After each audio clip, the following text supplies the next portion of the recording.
சாந்தி sister, குஷியா இருக்கிறீங்களா? Okay sister. இன்னைக்கு என்ன பார்க்க போறோம்? ம், ம், ம். சூப்பரான கேள்வி சிஸ்டர். ஆ ஏன்னா இது எனக்குமே ரொம்ப ஆச்சரியமா தான் இருக்கும். எத வச்சு முகமது நபிய கல்கி பகவானோட ஒப்பிடுறாங்க அப்படின்ட்டு.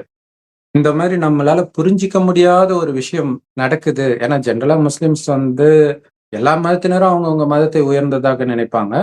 அதே மாரி முஸ்லிம்ஸும் நினைப்பாங்க. அவங்க வந்து கடவுளை அ கடவுளை தவிர யாரையும் வணங்க மாட்டோம் அப்படின்னும், அந்த முகமது நபிக்கு ஈக்குவலா யாரையுமே வைக்க மாட்டாங்க. அப்படிப்பட்டவர்கள் கல்கி பகவான் தான் ஆ முகமது நபி அப்படின்னு சொல்றாங்கன்னா, கண்டிப்பா இதுல வந்து கடவுளுடைய திருவிளையாடல் நடக்காம இப்படி சொல்ல வாய்ப்பு கிடையாது. அப்ப யோசிச்சு பார்த்தேன். பிரம்மகுமாரிகள் மூலமாக கடவுள் நேரடியாக கொடுக்கிற ஞானத்துல, இதை பற்றி ஏதாவது இருக்குதா? அப்படின்ட்டு. ஏன்னா அவங்க வந்து முகமது நபிய வந்து இறை தூதர் அப்படின்னு சொல்றாங்க. முகமது நபிய மட்டும் இல்ல, இயேசு கிறிஸ்துவும் இறை தூதர். நெறைய பேர் ஆதாம்ல இருந்து இறை தூதர் அப்படின்னு சொல்றாங்க. அப்ப இவங்கெல்லாம் இறை தூதர். முகமது நபி கடைசி இறை தூதர் அப்படின்னு சொல்றாங்க. இது இங்க. இந்து மதத்துல பாத்தீங்கன்னா, தூதர் சொல்ல மாட்டாங்க. அவதாரம்ன்னுவாங்க. கடவுளே அவதரித்து வந்ததாக அவங்க சொல்லுவாங்க. ஆ அப்படி கிருஷ்ணருடைய பல அவதாரத்தில் இன்னும் நடக்காத அவதாரம் ஒண்ணு இருக்குது. அதுதான் கல்கி அவதாரம். அதுதான் கடைசி அவதாரம். அது வந்துச்சுன்னா உலக அழிவு ஸ்டார்ட் ஆயிடும் அப்படின்னு இருக்கு. முகமது நபி வந்தோனே உலக அழிவு ஸ்டார்ட் ஆகல.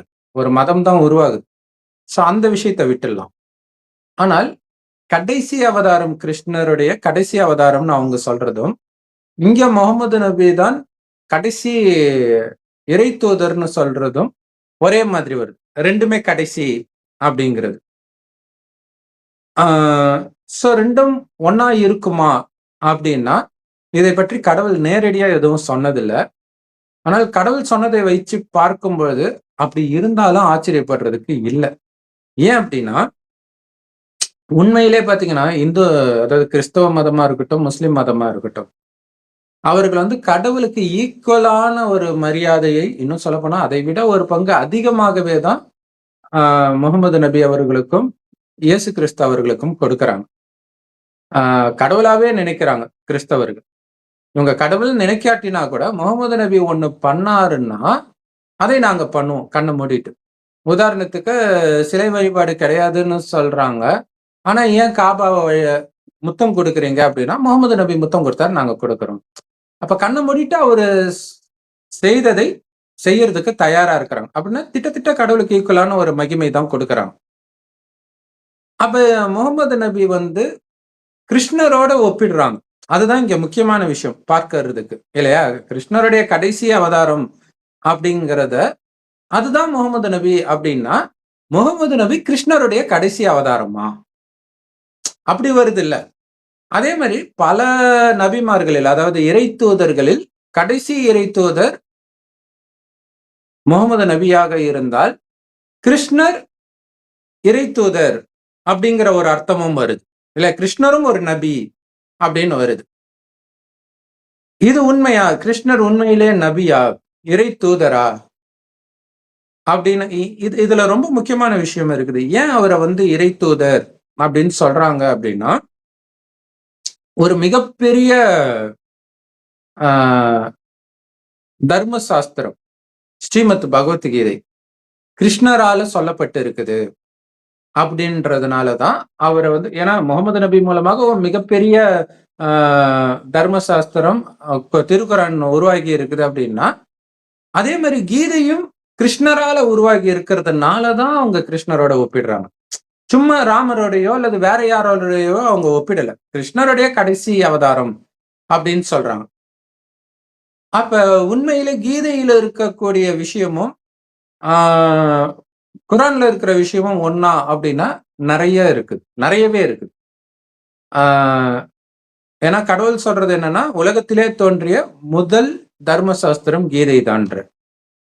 ஸோ அப்ப அதோடைய பாதிப்பு வந்து அடுத்தடுத்து வரக்கூடிய எல்லா மத சாஸ்திரங்கள்லயும், அது பைபிள், குரான், ராமாயணம், மகாபாரதம் எல்லாத்துலயுமே கண்டிப்பாக அதோடைய கொஞ்சமாவது இருக்கும், இல்லாம இருக்க.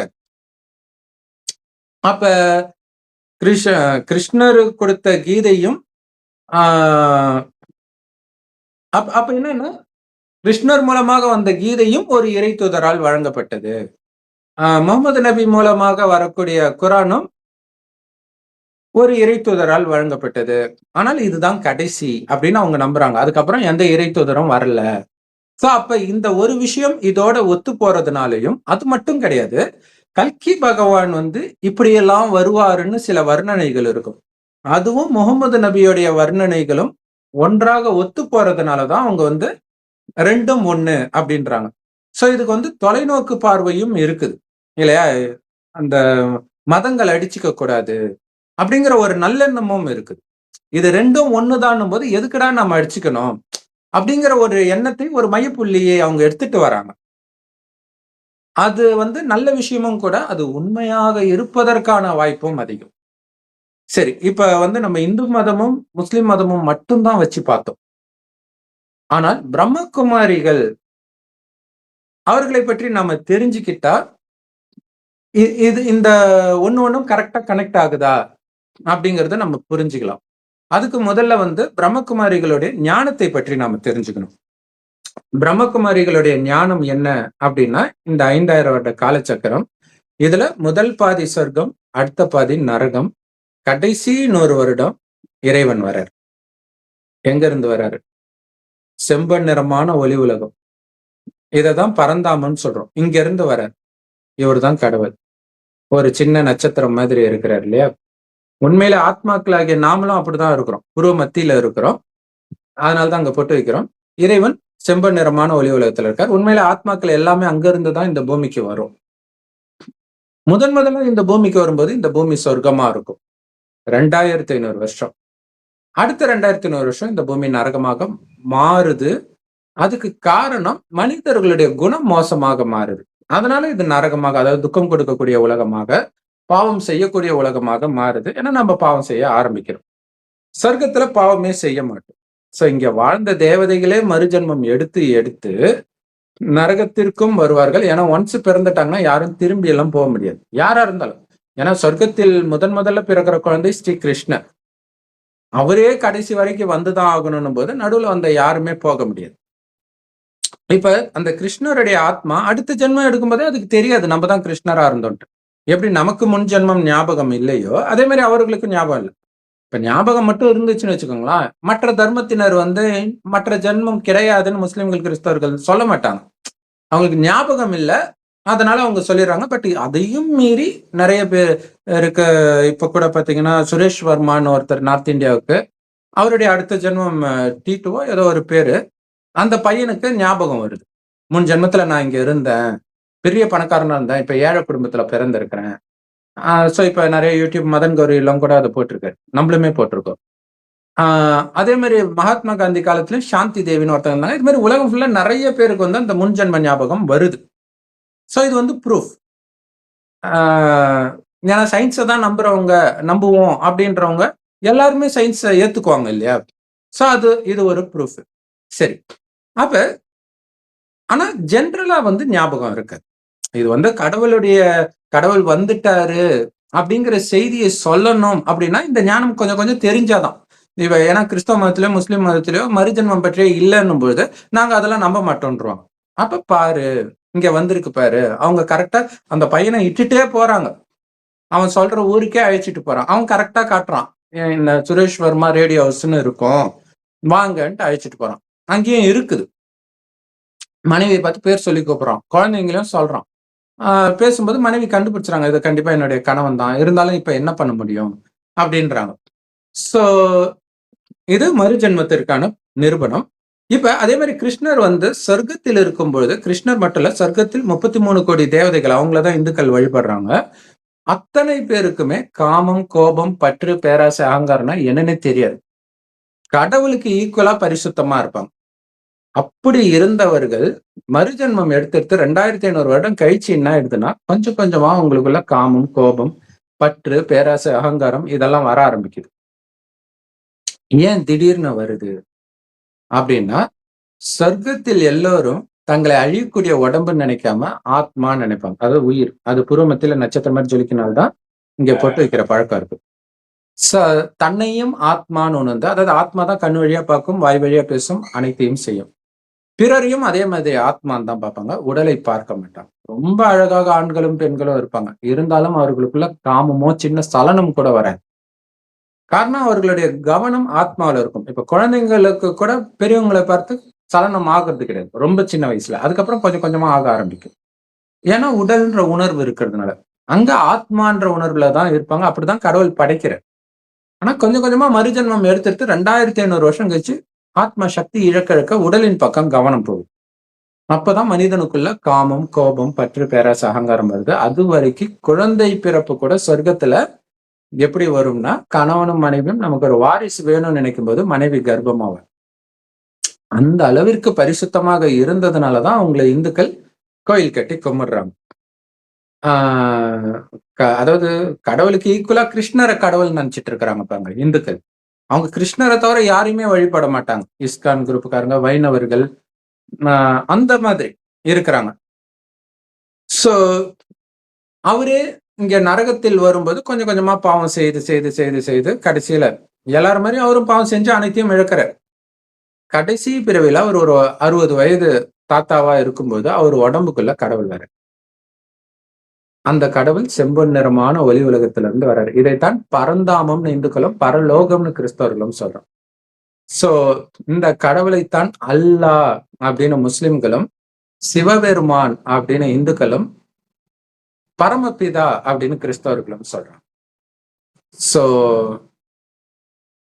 இந்த சிவனை யாரும் பார்க்க முடியாது. அவரு சின்ன ஒளிப்புள்ளியா இருக்கார். ஆத்மா தான் நம்மள மாதிரி. இதை பக்தியில கொஞ்சம் பெரிய கல்லு முட்டை வடிவத்துல வச்சு லிங்கம்னு வழிபடுறாங்க. சோ அதே ஷேப்பே அங்கேயும் இருக்குது பாருங்க. காபானும் இருக்குது. சரி, இப்ப இறைவன் யார் உடம்புல வர்றார்? ஏன்னா அவர் தாயின் கர்ப்பத்துல பிறக்கல. நம்ம கிட்ட பேசணும்னா அவருக்கு ஒரு உடம்பு வேணும். அப்ப ஒருத்தர் உடல்ல வர்றார். அதுதான் கிருஷ்ணராக இருந்த அதே ஆத்மாவுடைய கடைசி ஜென்மம். சோ கல்கி பகவான்றது ஏன் ஃபேமஸ்ன்றது இதுதான். ஏன்னா அப்பதான் கடவுள் வர்றாரு அங்க. அது வரைக்கும் தெரியாது. கிருஷ்ணருக்கே தெரியாது நம்ம எப்படி கிருஷ்ணரா பிறந்தோம்னு தெரியாது. உலகத்தின் முதல் மகாராஜா. சிங்கமும் பசுவும் ஒன்னா தண்ணி குடிக்கும், தங்க செங்கற்களால் கட்டப்பட்ட மாட மாளிகையில இருப்பாங்க அப்படின்னா செல்வத்துக்கு அளவில்லை.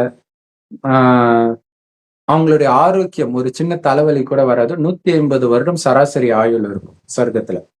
ஆனா இன்னைக்கு திடீர் மரணம்.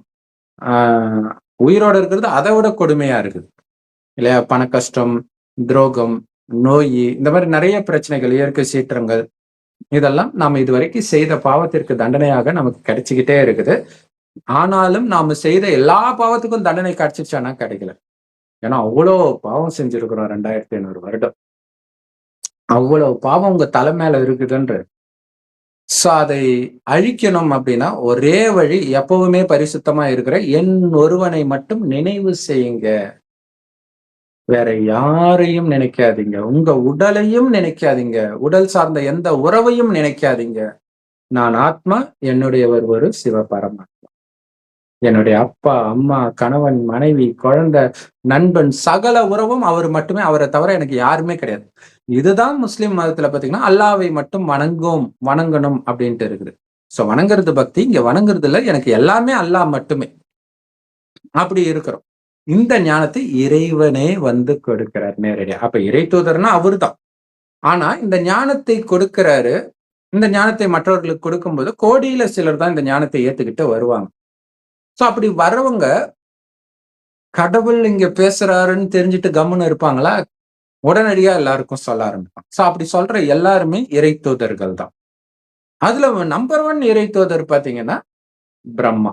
ஓகே, கடவுள் ஃபர்ஸ்ட், அடுத்தது பிரம்மா மூலமாக இந்த ஞானம் கிடைக்குது. அப்ப யார் இந்த பிரம்மானா? கிருஷ்ணர் தான் பிரம்மா. இந்துக்களுக்கே தெரியாது. இதுதான் ஆச்சரியம் இல்லையா? ஆனால் நீங்க நிறைய கிருஷ்ணர் கோயில்ல போட்டோவே நீங்க கூகுள் பண்ணி பாத்தீங்கன்னா தெரியும். விஷ்ணு அப்படியே படுத்துக்கிட்டு இருக்கிற மாதிரி போட்டோல பாத்தீங்கன்னா அவர் தொப்புல இருந்து தாமரை கொடி வரும். அந்த தாமரை மேல பிரம்மா உட்கார்ந்துட்டு இருப்பாரு. அப்படின்னு அர்த்தம் ஒரே ஆத்மா. அந்த ஆத்மாவுடைய வயோதிக நிலை, அதாவது கடைசி நேரத்தில் அந்த வயோதிக நிலை தான் அப்படி படுத்துட்டு இருக்கிற மாதிரி காட்டுறது இல்லையா? இறக்கும் போது முடியாத பொழுது அப்பதானே படுத்துட்டு இருப்பாங்க. சோ அந்த நேரத்தில் இறைவன் வந்து ஏறும் கலையில் எடுத்துட்டு போறாரு. அது வரைக்கும் ஆத்மா இறங்கிக்கிட்டே வருது. அதனால்தான் விஷ்ணு பன்றி அவதாரம் எடுத்து கீழே போனாரு சிவனுடைய அடியை தேடி. பிரம்மா அன்னப்பறவையில ஏறி மேல போனாரு சிவனுடைய முடியை தேடின்ட்டு ஒரு கதை, கற்பனை கதை தான் அது. ஆனா அங்க விஷயம் என்னன்னா, கிருஷ்ணரா பிறந்த பிறகு இறங்கு முகமே, பிரம்மாவை ஆன பிறகுதான் ஏறுமுகம். அதனால இந்த பிரம்மா மூலமாக நடக்கிற விஷயத்தின் மகிமை தான் எல்லாமே, எல்லா மதத்தில் உள்ள விஷயமும். இறைவனே வந்து இப்ப கொடுக்கிற ஞானத்தின் நினைவு தான் ரமலான் மாதம், குரான் இறங்கிய மாதம் அப்படின்ட்டு அவங்களுக்கு ஒரு காரணத்தை வைத்து ஒரு மாதம். இந்த ஒரு ஒரு ஜென்மமே கடைசி 100 வருடம் இறைவன் வந்து இந்த ஞானத்தை கொடுக்கிறார் பிரம்மா வாய் வழியாக. சோ இப்ப பிரம்மா இறை தூதர், அதுல டவுட்டே கிடையாது. கிருஷ்ணருடைய கடைசி ஜென்மத்தை தான் அவங்க அவதாரம்னு சொல்றாங்க. அப்ப அவருடைய கடைசி அவதாரம் கல்கி அவதாரம், அதுவும் கரெக்ட் தான். இப்ப முகமது நபி இதுல எங்க வந்தாரு அப்படின்னு ஒரு டவுட் வரும் இல்லையா? இப்ப முஸ்லிம்ஸ் எல்லாம் ஒரு விஷயம் சொல்லுவாங்க. என்ன சொல்லுவாங்க அப்படின்னா, இயேசு வந்து கிறிஸ்தவரே கிடையாது, அவர் ஒரு யூதரு, இவங்க அவரை கிறிஸ்டினா மாத்திட்டாங்க சில அப்போஸ்தலர்கள் சேர்ந்து அப்படின்வாங்க. சோ இந்த அளவுக்கு யோசிக்கிற அவங்களுக்கு முகமது நபி முதல்ல முஸ்லிமா? அவர் பிறக்கும்போது என்ன முஸ்லிம் குடும்பத்துல பிறந்தார்? அதுக்கு முன்னாடி வேற ஒரு இதுல தானே பிறந்திருப்பாரு. அதுக்கப்புறம் தானே முஸ்லிம் மதமே வருது இல்லையா? இப்ப முகமது நபிக்கும் அது பொருந்தும் தானே. இவங்க இயேசு மீது என்ன சொல்றாங்களோ அதே தானே முகமது நபிக்கும் பொருந்தும் இல்லையா? சோ இதெல்லாம் ஸ்தூலமான விஷயம், உடல் ரீதியான விஷயம். நம்ம அதுக்குள்ள போக வேண்டாம். ஆத்மா சம்பந்தப்பட்ட விஷயத்துக்கு வரும். சோ கடவுள் வந்து இங்க ஞானம் கொடுக்கிறார் இல்லையா? இத பாத்தீங்கன்னா ஒரு மரத்தை தலைகீழ கவுத்து வச்ச மாதிரி இருக்குதா? கடவுள் இந்த மனித சிருஷ்டி மரத்தின் விதையாக இருக்கிறார். அவர்கிட்டதான் இந்த ஞானம் இருக்குது. இந்த ஞானத்தை கேட்டுதான் சொர்க்கத்துக்கு போறோம். அந்த சொர்க்கத்தில் இருப்பவர்கள் ஆதி சனாதன, ஆதினா ஆரம்பத்தில் தோன்றிய, சனாதனனா என்றென்றைக்கும் இருக்கக்கூடிய தேவி தேவதா தர்மம். ஆதி சனாதன தேவி தேவதா தர்மம் சொர்க்கத்துல இருக்கிறவங்களுக்கு பேரு. இந்து தர்மம் கிடையாது, கடவுளே உருவாக்குறார். அதான் ஆச்சரியம். அதுதான் புரியாத புதிரா இருக்குது எல்லாருக்கும். மிகப்பெரிய புரியாத புதிர் பைபிள்ல கடைசியில வெளிப்பாடு இருக்குதுன்னா, யாரு இந்து மதத்தை உருவாக்குனது தான் அந்த வெளிப்பாடு. கடவுளே வந்து உருவாக்குறார். இவர்களே நரகத்தில் வரும்போது காமம் கோபம் இதெல்லாம் முழுகும் போது தேவதைன்னு சொல்லிக்க முடியாது இல்லையா? அதனால இவங்க இந்துக்கள்னு சொல்லிக்கிறாங்க. ஏன்னா இப்ப இந்தியாவுடைய பேர் ஹிந்துஸ்தான். இப்ப பாத்தீங்கன்னா அதே படம் தான் இங்க மரமாக வச்சிருக்கிறோம் பாருங்க. விதை இருக்கு, விதையில இருந்து வேர், அதாவது விதையில இருந்து ஸ்ட்ரெயிட் தொடர்பு வேருக்கு தான். அந்த வேறு தான் பிரம்மகுமார் குமாரிகள். பிரம்மா வாய் வழியா இறைவன் கொடுக்கிற ஞானத்தை நேரடியாக கேட்கிறவங்க. அவங்க குப்தமாக, அதாவது மறைமுகமாக இருக்கும். நாம தான் சொர்க்கத்தில் தேவதையா இருந்தோம்னா யாருமே நம்ப மாட்டாங்க. ஏன்னா அந்த மாதிரி பிச்சைக்காரனா இருக்கிறோம் நம்ம, இல்ல எல்லாத்தையும் இழந்திருக்கிறோம். அப்படி இருக்கிற நாம இந்த ஞானத்தை எடுத்து உடல் உணர்வே மறந்து ஆத்ம உணர்வுக்கு ஃபுல்லா வந்துட்டோம் அப்படின்னா சொர்க்கத்தில் வருவோம் தேவதைகளாக. சரி, இதுல முக்கியமான விஷயம் என்ன பண்ணணும்னா, ஏற்கனவே சொல்லி இருக்கிறோம் இல்லையா? ஆத்மான்னு ஒண்ணு பரமாத்மாவை நினைவு பண்ணிக்கிட்டே இருக்கணும். உங்களுக்கு உடம்பு இருக்கிறதே மறந்து பரமாத்மாவை மட்டும் நினைச்சுக்கிட்டே இருக்கணும். நின்னாலும் உட்கார்ந்தாலும் எழுந்தாலும் அவருடைய நினைவு. யாரை பார்த்தாலும் பூர்வ மத்தியில ஆத்மா கிட்ட பேசிட்டு இருக்கிறேன், ஆண் கிட்ட பேசுறேன், பெண் கிட்ட பேசுறேன்ற உணர்வு இல்ல, ஆத்மா கிட்ட பேசுறேன், இந்த உணர்வுலயே இருக்கணும். சோ அப்படி இருக்கிறவங்க தான் சொர்க்கத்தில் வருவார்கள். ஏன்னா சொர்க்கத்துல எல்லாரும் ஆத்மான்ற உணர்வுல இருப்பாங்க. சோ அந்த சொர்க்கத்தின் குணத்தை போதிக்கிறதுக்கு தான் கடவுள் வர. அந்த ஆத்ம உணர்வுல இருந்ததுனாலதான் உங்களுக்கு காமம் கோபம் பற்று பேராட்சி அகங்காரம் போன்ற துக்கத்தை கொடுக்கக்கூடிய அசுர குணங்களே இல்லை. ஆனா சொர்க்கத்தில் கடவுள் வர்றது கிடையாது. அந்த கடவுள் வந்து போன அப்புறம் உலக அழிவு அழிந்து மேல போயிட்டு ஆத்மா மறுபடியும் சொர்க்கத்துக்கு வருது தாயின் கர்ப்பத்தின் மூலமாக. அதனால இந்த ஞானம் மறந்துடும். ஆனா குணங்கள் இருக்கும், ஆத்மான்ற உணர்வு இருக்கும், தெய்வீக குணங்கள் இருக்கும். ஆனா இந்த ஞானத்தை கொடுத்தது யாருன்றது ஞாபகம் இருக்காது. இன்னொன்னு அதை ஞாபகப்படுத்த வேண்டிய அவசியம் இல்லாத அளவிற்கு ஆனந்தம் சொர்க்கத்துல. நரகத்தில் கொஞ்சம் துக்கம் வந்தோடனே கடவுளுடைய நினைவு வந்துடும். அப்பதான் மதங்கள் வேதங்கள் கோயில்கள் இதெல்லாம் உருவாக்கிட்டு இருக்கிறோம். சோ இது 2500 வருடம் சொர்க்கம். அதுக்கப்புறம் நரகம் ஆகும்போது தான் மதங்கள் ஒவ்வொரு மதமா வருது. சோ மதங்கள் வந்தாலே பிரிவினைகளும் வரும். பிரிவினை வந்தாலே நெறைய பிரச்சனை அதெல்லாம் இப்ப பார்த்துட்டு இருக்கோம். சோ இப்ப பாருங்க, சொர்க்கத்தில் எந்த பிரிவினையும் இருக்காது. 2500 வருடத்துக்கு ஒரே தர்மம், ஒரே மொழி, ஒரே வழி. இதே பாரத பூமி தான் சொர்க்கமாக இருக்கும். இன்னைக்கு ஹிந்தியை எதிர்க்கிறோம் இல்லையா? அந்த ஹிந்தி தான் தாய்மொழியாகவே இருக்கும். தாய்மொழி இல்ல, ஒரே மொழி உலகத்துல. ஆனா இதுல என்ன ஒரு ஆச்சரியம்னா, தமிழ்நாட்டுல தான் ஹிந்தியை எதிர்க்கிறோம். இங்கேயும் ஹிந்தி பேசிட்டு இருக்கிறவங்க முஸ்லிம்கள் தான். ஆனா உருதுன்னு பேசுறாங்க. ஆனா உருது வந்து 99% ஹிந்தி தான். சோ அவர்கள் மூலமாக அதுவும் இருக்குது பாருங்க இப்ப வரைக்கும். இது எவ்வளவு பெரிய ஆச்சரியம் இல்லையா? அடுத்தது ஆஹ் இன்னும் கேட்டீங்கன்னா, உருது பேசாத முஸ்லிம்கள் இருக்கிறாங்க. ஆனாலும் அவங்களும் ஹிந்தி வார்த்தையை தான் யூஸ் பண்ணுவாங்க எல்லாத்துக்கும். இறந்துட்டாங்களா, மௌத் ஆயிட்டாருன்னுவாங்க, அது ஹிந்தி வார்த்தை. கல்யாணம் பண்ணுமா, நிக்கா பண்ணுவாங்க, அதுவும் ஹிந்தி வார்த்தை தான். சோ அப்ப பாருங்க, உண்மையிலே கடவுளை அவங்க தான் ரொம்ப புடிச்சிட்டு இருக்கிறாங்க இல்ல, கடவுளுடைய அந்த மொழியும் புடிச்சிட்டு இருக்கிறாங்க. ஏன்னா கடவுள் அந்த மொழியில தான் இந்த ஞானத்தை கொடுக்கிறார். ஏன்னா நார்த் இந்தியால தான் இந்த ஞானத்தை வந்து கொடுக்கிறாரு. ராஜஸ்தான்ல கொடுக்கிறார். அங்க எல்லாம் அந்த மொழி பேசுறதுனால அந்த மொழியில பேசுறாரு கடவுள். சரி, இங்க எந்த விதமான பிரிவினையும் வராது. ஆனா மனிதர்கள் உருவாக்கிய மதங்கள் பாருங்க, எந்த மதத்திலயாவது பிரிவினையே இல்லைன்னு சொல்ல முடியுமா? இல்ல முஸ்லிம்கள் வந்து அல்லாவை மட்டும் வணங்குனா நீ முஸ்லிம் அப்படின்றாங்க. சிம்பிளா இருக்குது. ஆனா அதுல எத்தனை பிரிவுகள் இருக்குது இல்லையா? அதுல ஒரு பிரிவு தீவிரவாதத்தையே முன்னெடுக்குது. அப்ப தீவிரவாதத்தை முன்னெடுக்கும் போது அவங்க முஸ்லீமே கிடையாது. அவங்க இறந்தாங்கன்னா இங்க பாரத பூமியில வந்து அவங்களுக்கு புதைக்கிறது கூட இடம் கொடுக்க மாட்டோம் அப்படின்னு இமாம்களுக்கெல்லாம் தலைமை இமாமே சொல்றாரு. சோ அப்படின்னா என்ன அர்த்தம்? அதுல ஒரு கீழ் ஜாதி மாதிரி இல்லையா? கீழ் ஜாதி ஒதுக்கி வைக்கிற மாதிரி குணத்தை வச்சுதான் இல்லையா? குணத்தை வச்சு ஒதுக்கி வைக்கிறாங்க. பட் ஆனா மேலோட்டமா பார்த்தா எல்லாரும் முஸ்லிம், அவ்வளவுதான். ஆனா அதுல பிரிவுகள் வருது. ஆனா சொர்க்கத்தில் எந்த பிரிவினையும் வராது. இந்த ராஜ்யத்தை அபகரிக்கணும்னு யாருக்குமே எண்ணம் வராது. அந்த அதாவது அங்க கதவு ஜன்னல் எல்லாம் திருடி சாரி திறந்தே இருக்கும். வைர வைடூரியங்கள் பதிக்கப்பட்டிருக்கும் கதவுல எல்லாம். அங்க வேலைக்காரர்கள் இருப்பாங்க. வேலைக்காரங்க கூட இங்க இருக்கிற மாதிரி சாப்பாட்டுக்கு வழி இல்லாதவர்கள் கிடையாது. அவங்க கிட்டே அளவற்ற செல்வம் தான் இருக்கும். பட் ராஜா கிட்ட அதிகமாக இருக்கும். சரி, அதிகமா இருக்குது, அவங்க கிட்ட வந்து நம்ம திருடிக்கலாமே அப்படிங்கிற எண்ணம் கூட வராது. அதனால்தான் அது பேர் சொர்க்கம். ஆத்மான்ற உணர்வுல இருந்து ஒருவரை ஒருவர் ஆத்மான்னு மட்டும் பார்க்கும்போது வீண் எண்ணமே வராது. சதா ஆனந்தம் இருக்கும். ஏன்னா ஆத்மாவுடைய உண்மையான குணம் ஆனந்தம். சோ இதையெல்லாம் இப்ப இறைவன் சொல்றார். இப்ப பாருங்க, ஒரு மதமா வருது. 2500 வருஷம் கிளை இல்லாத மரத்தில் 2500 வருஷம் கழிச்சு வரக்கூடிய கிளைகள் தான் ஒரு மதம். யூத மதம், கிறிஸ்தவ மதம், புத்த மதம், இஸ்லாமிய மதம், சீக்கிய மதம், இப்படி நிறைய மதங்கள் இருக்கு. அதுல முக்கியமானதுன்னா இந்த 3 சொல்லலாம். ஒண்ணு தேவதை தர்மம், அடுத்தது கிறிஸ்தவ தர்மம், முஸ்லிம் தர்மம், புத்த தர்மம். அதிலும் ரொம்ப ஃபேமஸா இருக்கிறது பாத்தீங்கன்னா இந்த 3 தான். ஒண்ணு இந்து தர்மம், அது உண்மையில இந்து தர்மம் கிடையாது, ஆதிசநாதன தேவி தேவதா தர்மம். அடுத்தது கிறிஸ்தவ தர்மம், முஸ்லிம் தர்மம். இந்த 3ல தான் ரொம்ப முக்கியமாக அந்த மத ஸ்தாபகர்கள், மதத்தை உருவாக்கியவர்கள், நபி இயேசு கிறிஸ்தவ வந்து கடவுளுக்கு ஈக்குவலா வைக்கிறாங்க. அதுக்கு கடவுள் சொல்றாரு பாருங்களா, இந்த மெயின் தண்டு இருக்குது இல்லையா, இதுதான் தேவதா தர்மம். பாருங்க அப்படியே போய்கிட்டே இருக்கு பாருங்க, மேல போய்கிட்டே இருக்குது. அப்ப கிளைகள் எங்க இருந்து வருதுன்னா இங்க இருந்து தான் வருது. அப்ப யூத தர்மத்திற்கும் இந்த தேவதை தர்மத்துக்கும் நேரடி தொடர்பு வருது. ஏன்னா இந்த மெயின் கிளையில இருந்து தான் வருது.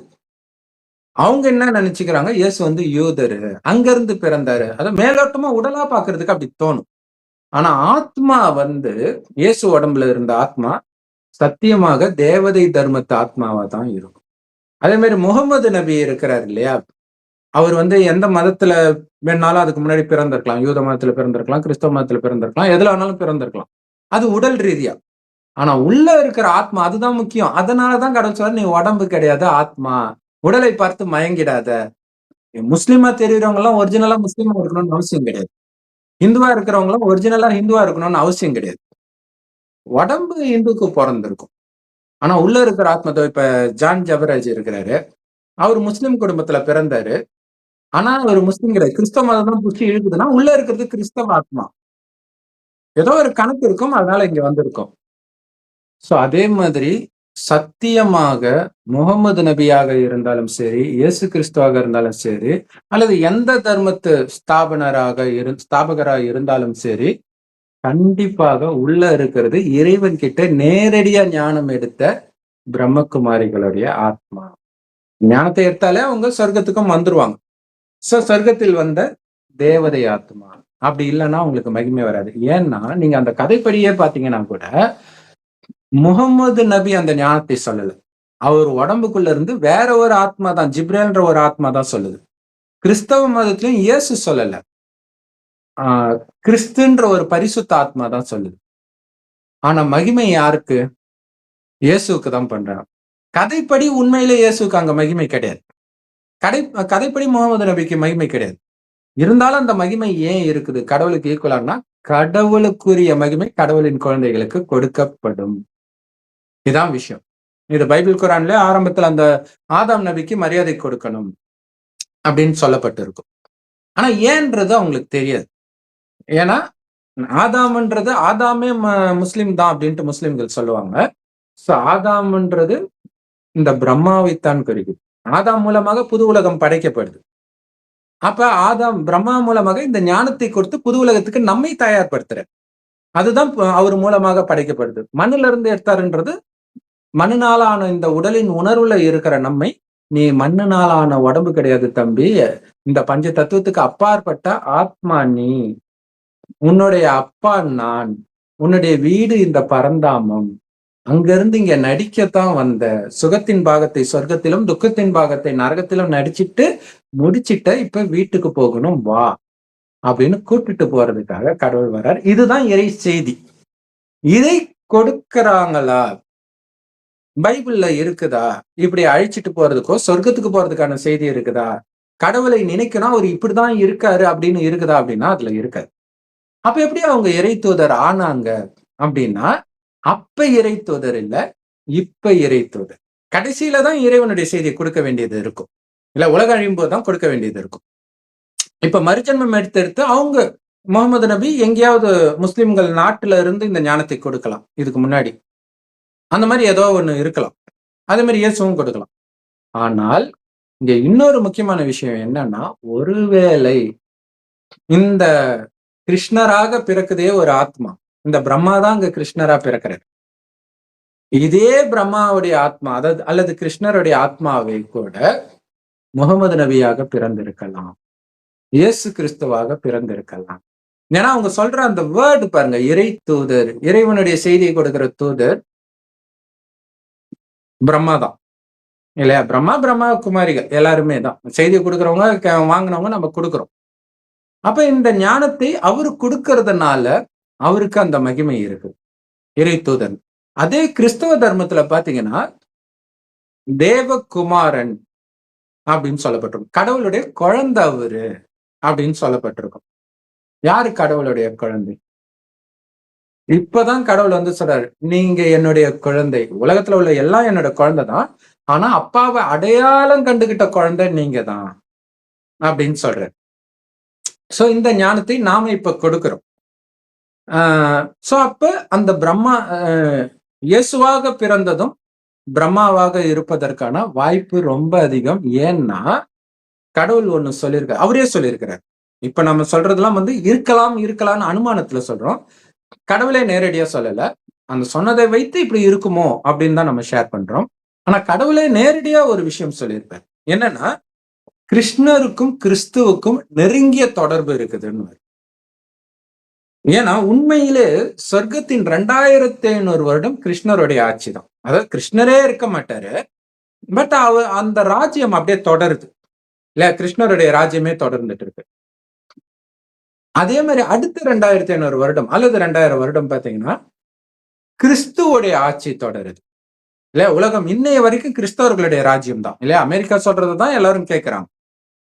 சோ அதனால இது எல்லாமே கிறிஸ்து. அப்ப கிருஷ்ணர்கிட்ட இருந்து ஆட்சி கிறிஸ்துவுக்கு கை மாறுது, மீண்டும் கிறிஸ்து கிட்ட இருந்து கிருஷ்ணருக்கு கை மாறும் அப்படின்னு சொல்றாரு. சோ அது எப்படிங்கிறத நம்ம போக போக தான் பார்ப்போம். இப்ப பாருங்க, இன்னொரு விஷயம், இயேசு உடம்பில் கிறிஸ்து வர கிறிஸ்துவுக்கும் கிருஷ்ணருக்கும் நெருங்கிய தொடர்பு இருக்குன்றார்.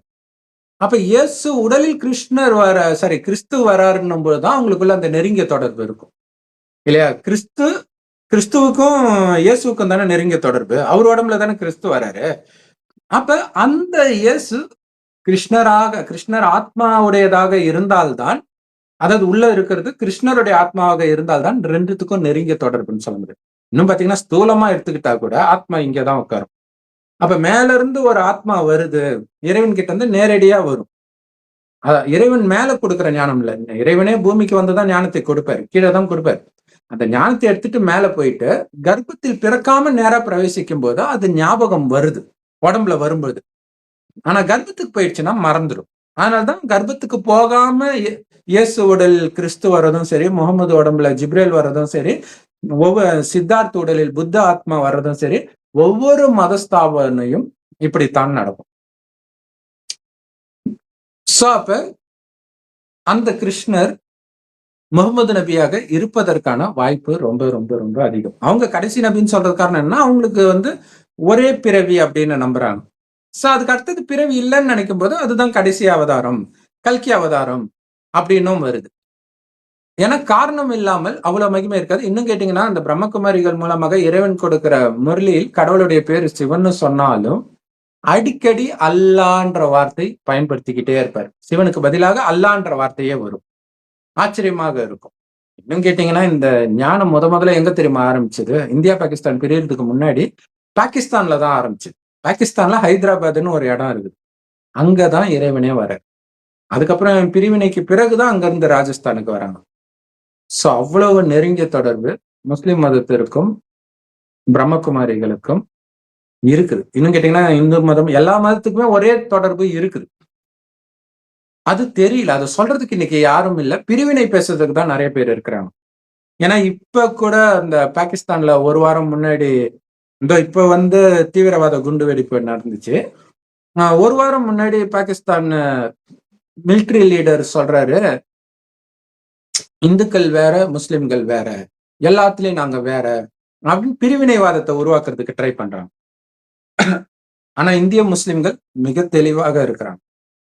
நாங்க எல்லாம் ஒன்னாதான்ப்பா இருக்கிறோம், நீ கிளம்பு அப்படின்ட்டு. அது அவங்களுக்கு மிகப்பெரிய இடி.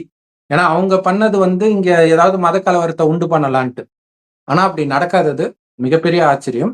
சோ இந்த நேரத்தில் இந்த புரிதலும் ரொம்ப ரொம்ப முக்கியம். ஏன்னா எப்படி இந்து மதத்திலுமே ஒரு பிரிவினர் கிருஷ்ணர் தான் கடவுள் அப்படின்னு சொல்றாங்க இல்லையா? அதாவது சிவனுக்குரிய மகிமை தூக்கி கிருஷ்ணருக்கு கொடுத்துட்றாங்க.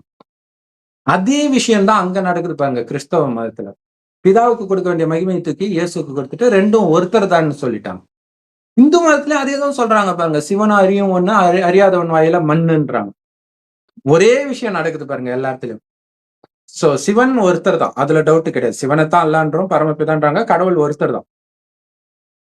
அதே மாதிரி அந்த கிருஷ்ணரும் இயேசுவும் நபியும் கூட ஒருத்தராகவே இருப்பதற்கான வாய்ப்பு ரொம்ப ரொம்ப அதிகம். ஏன்னா அவங்க கொடுக்கிற டெஃபினிஷன் பிரம்மாவுக்கு தான் பொருந்தது.